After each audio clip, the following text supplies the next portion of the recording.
Aleu, dă-mă și cu mine jos. Lamă, nu mai poți. Mulțumesc să vorbești cu ei. Aleu. N-ai vorbit de lucru cu ei? Păi, dar nu pot, dacă vorbesc, da. Da? Să mă duc să-i zic ei să vină 2 minute? Mai unde pui mâna, mă vine ți-și, mă face mai bine, lasă. Poți să fac. Iată, cele și mamă. Laurențiu, dacă îți dau una, Sorin, Galin și... vreau și poate. Vreau să-i mulțumesc mamei lui. Tu ești cu tăi. Deci Da, ești tu frumos. toată lumea vrea locul ăla și toată lumea, orice ar fi, o să dea în tine. Să ajungi cu bine la Galați. Și să ne ierți când ne mai certăm. Asta e.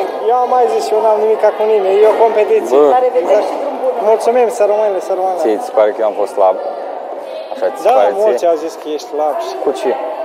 Tu nu știi care e chestia? Foame, Tu nu ce vezi, dracu am dar fost tu slab, nu mă. vezi, tu nu vezi. De aici, deci noi de acasă vedem tot.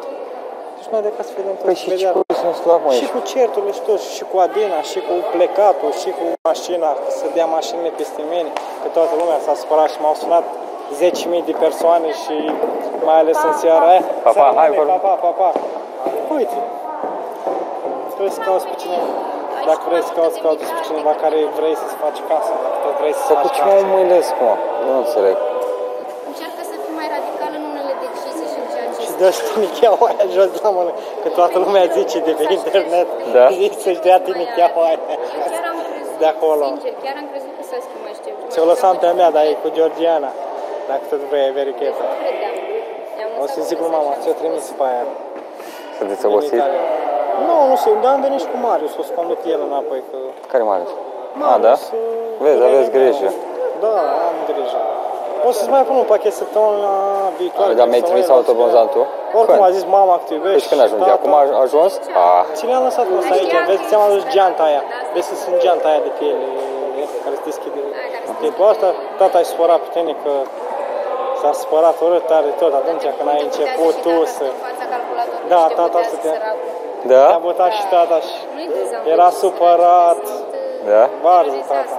Dar toți, nu numai. Deci gândește că toată lumea care o cunoști, și aia care nu o cunoști, plus alte 5.000 sau 10.000 sau 15.000 sau 20.000 de persoane, erau supărate pe tine. Sunt supărate. De când ordina? Da, de atunci, de săptămâna trecută și cu prostiile care le-ai spus tu că poți dea o mașină peste mine. Da, mă, dar ce vrei, era ce simțeam. Da, mă, era ce simțeai, dar eu ți-am spus de 10.000 de ori, doar ți-am atras atenția și ți-am zis, Andrei, nu-i de tine, dar tu tot ca Lumea trebuie să știe cum e cu Și dragostea. ți-a zis toată lumea, dacă alegi să pleci cu ea, îți meriți destinul. Da? Da.